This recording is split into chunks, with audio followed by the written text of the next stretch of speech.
the two best decisions of my life, getting and staying clean and sober, because I've gotten sober a lot of different times. And I could dive into that, but I think it's more relevant to spend time on other stuff because this isn't just about that.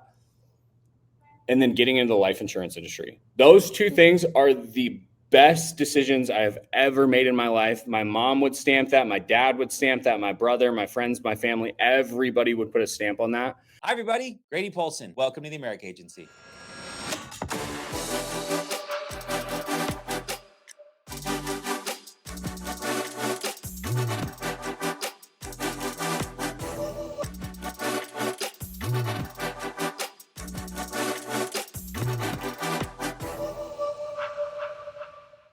Everybody, Grady Polson, welcome to the America Agency. So excited to have Christo Bolger on with us today.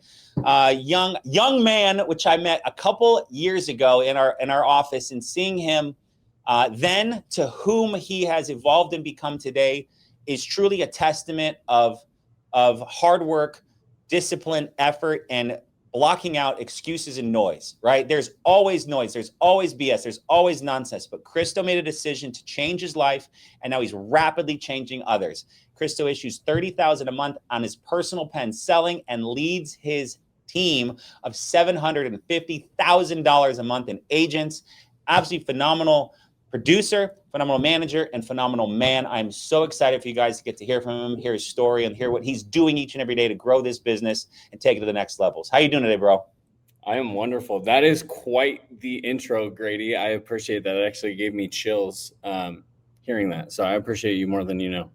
I appreciate you too, bro. So we flash back. I think we had you on a couple years ago, right when you were getting started, getting going and selling. And I'm like, who do I love? Who do I want to for the world to get to re-experience or re-know? And we've grown so much since then as a company. There's so many new people, so many people looking at this industry, and I want them to just get to know you more. And so, you've got the word isn't unique. The word is, it might be unique. It might be special. It might be, maybe you say it's a blessing. I don't know how you would describe, but you have a story that is unlike one that I've heard, but one that I'm so proud to know you for overcoming. And I would love it if you kind of give people some backstory, and then we'll get into the fun insurance stuff. But I'd love for people to get to know more about who you are. Let's do it. First and foremost, I just want to communicate how grateful I am to be in a position where I even get asked to be on a call like this. Before I even got into the insurance space, I remember getting on these calls and listening to people, and it was like Erica Walker and Caitlin Blackburn and all these people. And I was sitting live on a call like this, and I was like, man, I hope when I get my license, I can be anywhere near as successful as these people are. And it's just a huge blessing. And I don't even know how to put it into words. Like, I'm just grateful to be on this call with you, Grady. Thank you for everything that you have done to support me, have my back, guide me along with everybody else at FFL. So I just want to start by saying that, because for someone like me, it takes a village. I don't have everything figured out. I'm the master of nothing, and I got a low IQ, but I do have a crazy work ethic. So I'm grateful to be in business with people that can point me in the right direction, where I don't have to recreate the wheel and try and figure out all new things like I've tried to do in every other industry I've been in. So super grateful for your leadership, how active you are, even after partnering with integrity, like you, Nina, Hayden. I want to give you guys some love with how active you guys are, because you don't need to be, and I don't think everybody realizes that. But you run these calls every week and you're super accountable. You're a great dad. You're a great business person. You're a great husband. Like, those are things that I just want to highlight, because I don't know if I can say this, but you're a badass. So I just want to let you know that out loud in front of everybody. Thank you, bro. As for myself, Grady, if I get hung up on anything, just speed me through. But I'm going to give you guys a little background on myself. I grew up on a super small island called San Juan Island in Washington State. Most people are like, oh, is that Puerto Rico or somewhere? No, it's Washington State. There's like 30 islands out off the coast of like Anacortes, kind of near Seattle. And I was born and raised there until I was like 15 years old. Very like humble beginnings. When you grow up on an island, there's no stoplights, there's no fast foods. It's different. Like, there was 5,000 people living there. Everybody, or they know somebody that you know. And I had a really cool childhood in the sense of, like, I played outside. Like I I shot birds with a pellet gun, which I don't think is good, but like I experienced those things of like being a boy and running around and getting dirty and playing sports and doing all those things, which I'm forever grateful for my parents of being in a safe place initially with growing up. And so I think that's a little different from other places, just being away from the outside world. Like you have the island and you refer to anywhere else as the mainland, kind of like you would if you lived on Hawaii. So it's just different. So right out the gate, I was a little odd. Backstory on that, like in the summer, it's a very beautiful place where a lot of people go to visit. In the winter, it's very sad, dark, depressing. There's not a whole lot going on. And I would say the addiction rate per capita is absolutely elevated from a lot of other places. And that's part of my story. And that's why I bring that up. But I had a really cool childhood. By the time we were 10, my parents are so awesome and they're so amazing. And I think they're actually watching this, which is cool. So if you guys are listening to this, I love you. And I'm super grateful for everything that you guys have done. But when I was 10, my family split up. My brother got sent away for like 4 years and I didn't see my dad for a while, and bankruptcy, lost the house, lost everything to our name, and like pushed the restart button on life. And so I went from my dad being, a super successful real estate agent in the market in 2008 crashing, and some family issues, which ended up being the best thing that could ever happen to our family, which is crazy to say now. But from going to having some money, like having a dirt bike and a couple cool things and shooting some guns and going on a couple trips, to like, we have absolutely nothing and we have no idea where the future is headed or who we're staying with and what that looks like.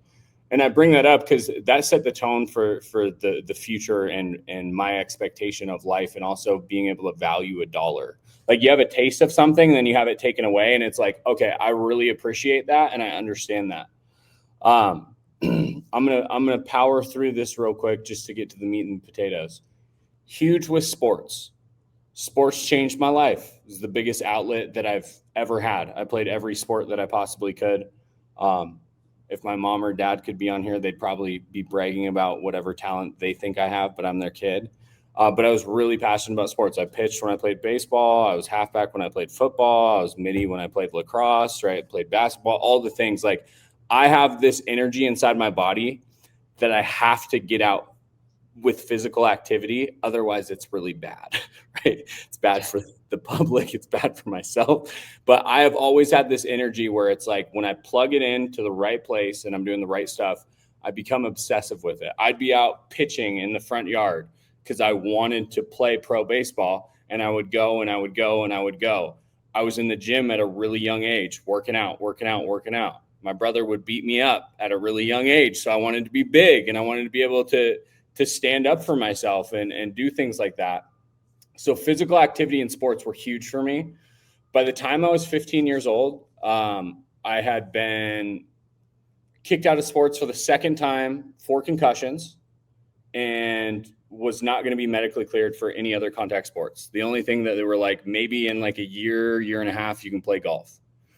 Right. So that changed the whole trajectory of like the excitement, the adrenaline, the rush, like sprinting into somebody. Men will understand this, like sprinting full speed into someone and having pregame jitters. Like that's a huge thing.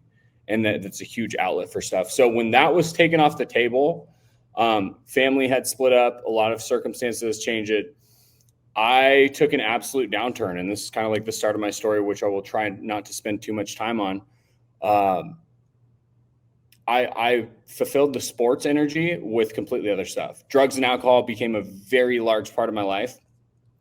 When I was 15, I couldn't play sports anymore. When I was 15, I got charged with my first 2 felonies at 15 years old.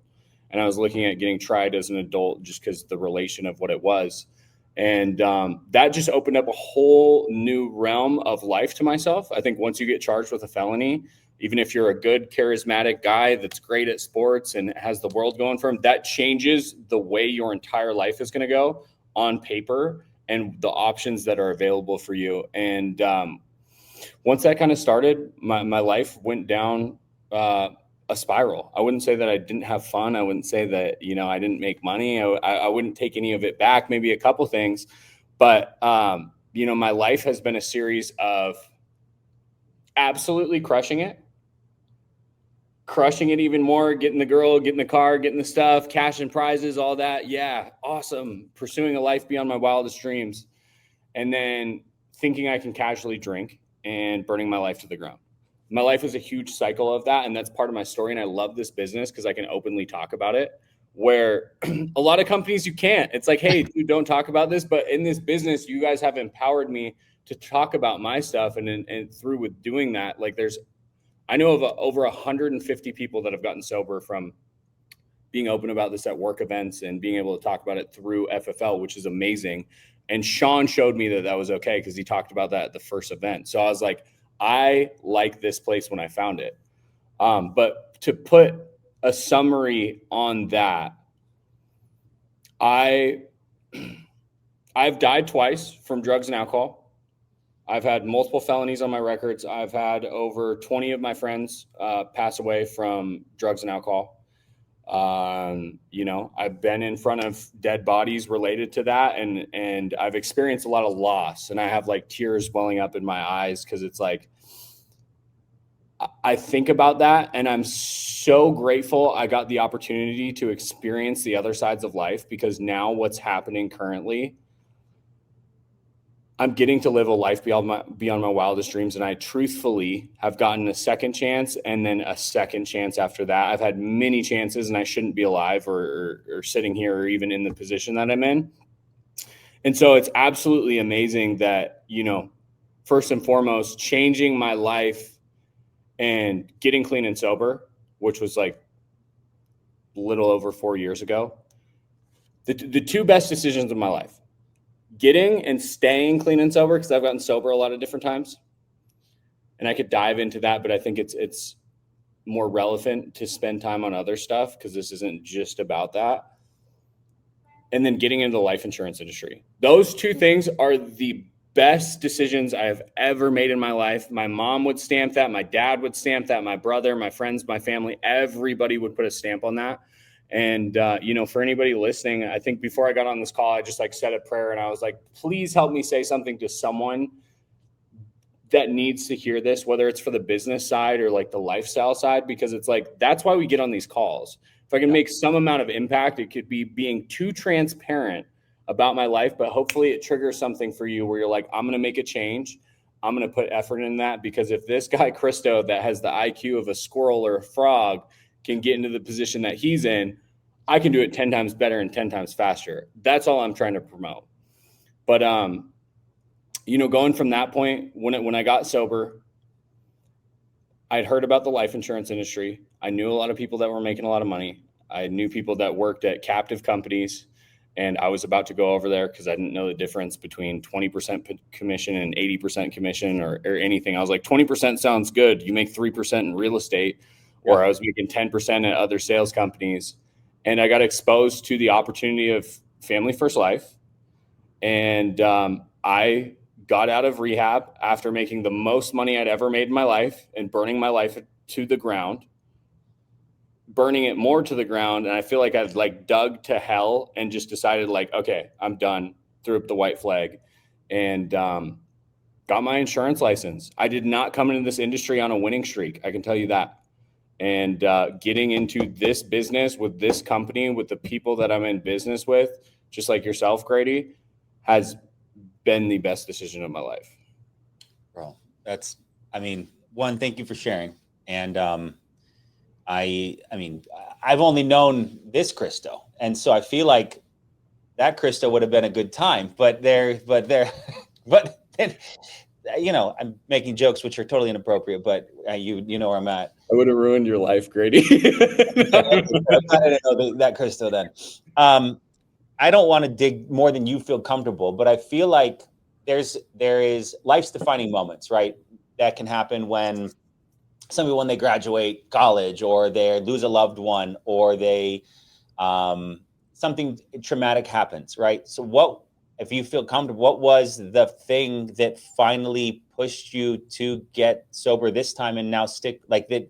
Because what you hear about addicts is that it's you have to cognitively make that decision every single day. Now you've built habits and walls around yourself where there's far limited less temptation, but also you are so proud of yourself and what you've built, you don't want to screw that up. But what, if you're comfortable, what happened 4 years ago that finally goes, this is it? If you, I mean, and whatever you feel comfortable in that realm, because sometimes people go, well, I don't know if that's something you can share. Yeah, no, I'm grateful for the opportunity to speak on it, and it's awesome because it's like my life is together.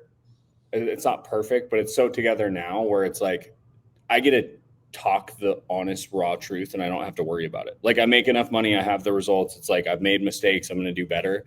But I think one of the most defining moments of my life was when my best friend London Schutza, he grew up on San Juan Island with me. He moved to the next city I moved to, Bellingham, Washington, and I went to high school there. And we both started college early, like the Running Start program. We both lived there for a couple years. He moved to Arizona, and he's the reason that I actually moved to Arizona. Okay. So I had moved down here, and I was sober at the time. I had 3 years of clean and sober. My life was going good. I was running a digital marketing company, and felt like I was really getting the hang of things, especially to like move states and move to a new place. Business was good.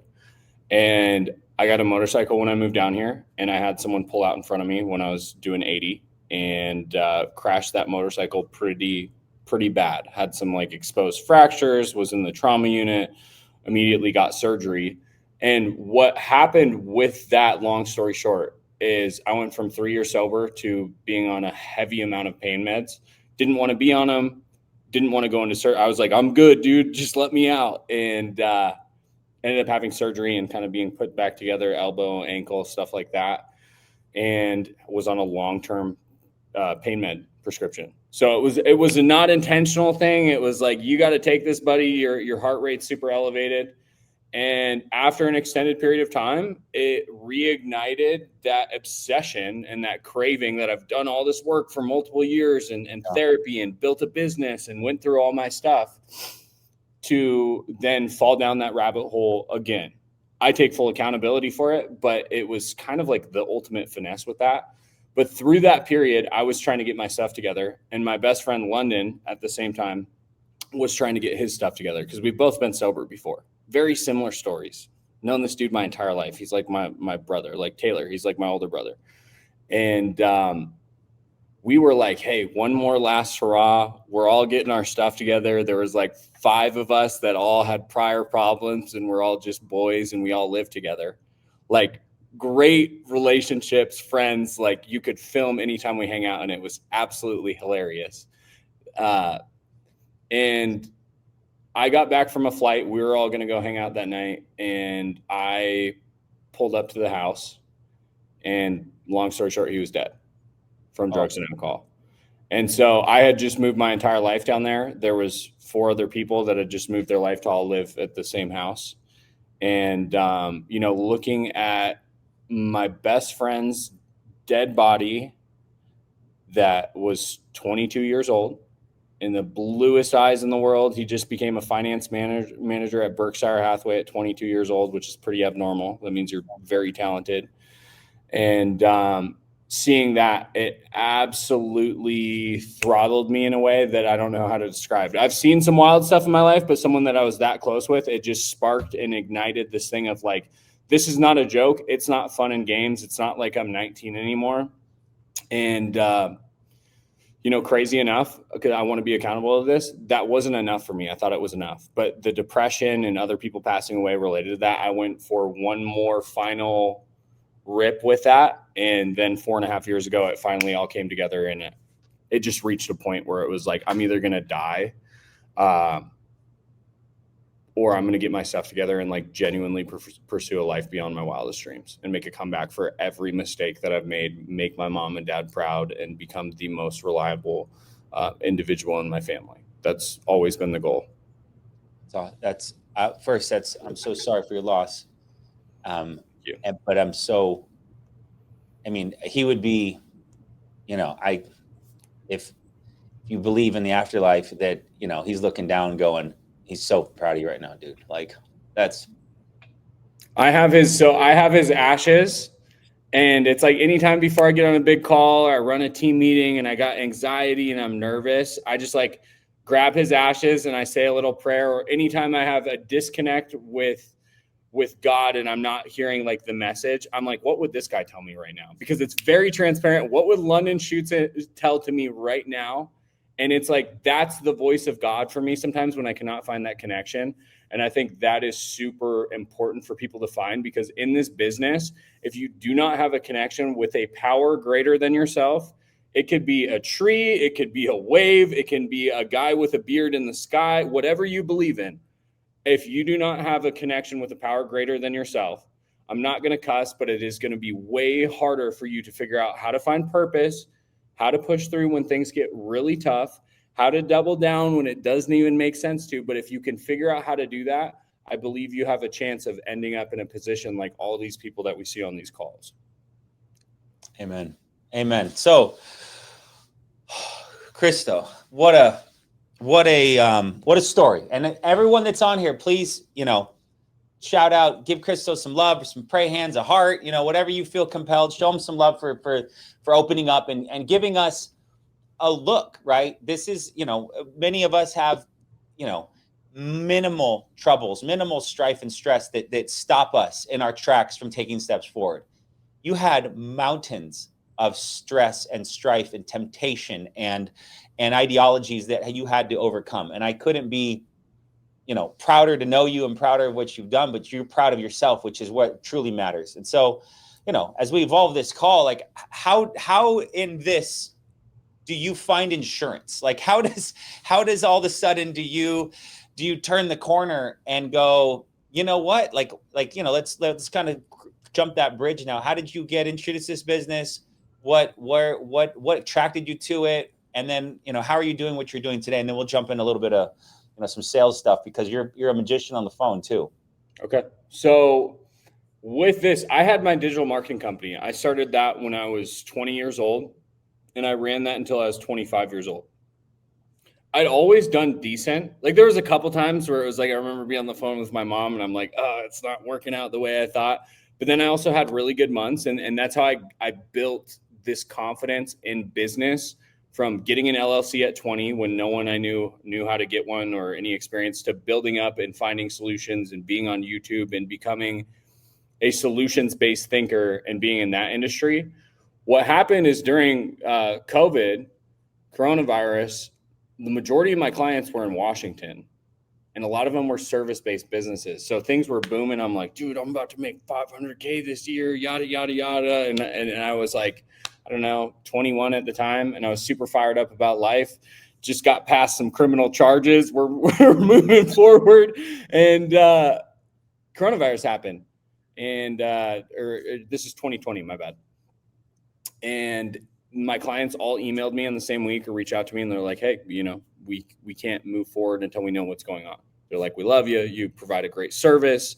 We'll reach back out to you when things are rolling again. So that opened up the door for me to look into other industries. And at that point, I started reaching out. There was some solar stuff, but I saw some guys online that were young and a similar age to me that were really making money selling insurance. And I had watched their life, and it was like, okay, this guy got this car, and this stuff isn't important, but it was proof of concept for me, because I'm like, he got this car, he lives at this place. 6 months later, he's got this car. Year later, he lives at this place. He bought his mom this. I watched those things happen, and I was like, okay, these guys are making money. Like, you can only fake something for so long. Like, right. You can only rent a Lamborghini for so long before you're like, hey, I gotta return it. And so I saw some proof of concept and some people making noise, where I jumped on a couple calls with a couple different insurance companies, and I got feedback. I ended up talking to 6 different insurance companies before I found this opportunity. And coming across this opportunity, someone reached out to me out of the blue, and they're like, hey, someone sent me your number and said that you were looking to get in the insurance space and that you're a beast. You've owned a digital marketing company. I would love to talk to you about this, because it sounds like you're about to go to the company that I worked with prior, which was a captive company. They gave me the spiel. I got set up with study material before I went to rehab, and the rest is history at that point. But one thing I want to bring up that was really attractive to me, because although I've been wild and I've made a lot of mistakes in my life, When I'm committed to business, I'm committed to business. I roast myself all the time for being dumb and having a low IQ, but Grady, you know this, like when I'm locked in, watch out. And I mean that in a respectful and humble way, but the industry transitioning from in-home appointments to telesales. During COVID, I worked for one of my clients doing telesales while I was doing his digital marketing.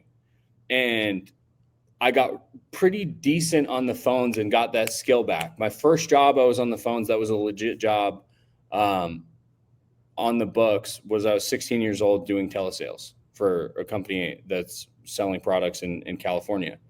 And so that excited me because I'm like, I can work from home. I understand the marketing. I understand the lead flow.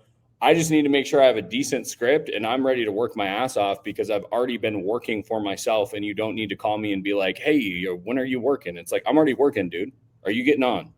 And so that really excited me once I found out that it was going more virtual. And that was the deciding factor with getting into the industry. But I got exposed to the life insurance business from social media.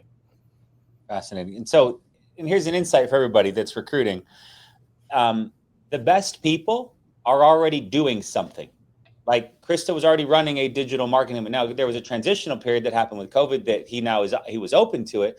But for any of you out there that want high quality people and top tier Christo-like people, you need to present this opportunity to people that aren't looking for jobs on Craigslist. You need to do what you can to expose them to a high commission, warm buyer lead, digital marketing type platform where you can sell insurance through a brokerage and have multiple different options to satisfy your client's needs. There's not a client that we don't come across that we can't take care of. And so for a guy like Christo to come to insurance, it's almost like, the best people will all be here at some point. It just takes time for them to realize, why am I going to make 3% and I can't buy leads and I've got to show houses on a Saturday? Why am I going to do real estate when I could sell insurance? Mm-hmm. Mortgages, mortgages are they ups and downs. Not great right now. Why are great people coming to insurance? Well, because insurance is consistent. And so that's some advice for all of you guys that are out there. And it's like, of course you were massively successful and then you came here and you're successful. That's just what happens. So for all of you guys that are getting started and wherever you are, go prospect great people and show them this world. So you get in, start selling, start recruiting day one. I knew, so it's funny. I was so broke when I got in this business because here's the other side without going down the rabbit hole. I am a felon. And I say that to other people because hopefully this sparks some interest, or I don't know what it is, but I'm transparent about that. I am a felon. So if you're planning on getting in the life insurance space and you have a criminal record and it's felonies, it's one, you can't guarantee that's going to happen. Two, it's going to take a while longer. Three, when you try to apply for insurance carriers, you're probably going to get declined by all, half, some. It's not a for sure thing. So Grady, I had planned on getting in the life insurance industry 9 months prior before I got into it. But I was like waiting for my license to get approved and then the insurance carriers and stuff like that. So there was this delay where I was selling off my digital marketing clients and kind of trying to figure out, when is this going to get approved? Am I going to be able to do it? But every single egg I had, mentally, physically, spiritually, because I read Think and Grow Rich when I was in rehab again, and it talked about a guy that sold life insurance, was a multimillionaire, and it just stuck with me because my uncle built a multi-million-dollar life insurance company called M Financial. You can look it up. It was based out of Portland. And, he passed away when I got into the insurance industry. So it was like this metaphorical passing of the torch. And, when I started, I had one life insurance carrier. I had one state. All my other insurance applications for states were pending. The first two I submitted were California and Florida, and they got declined. And it just started this rat's nest of problems.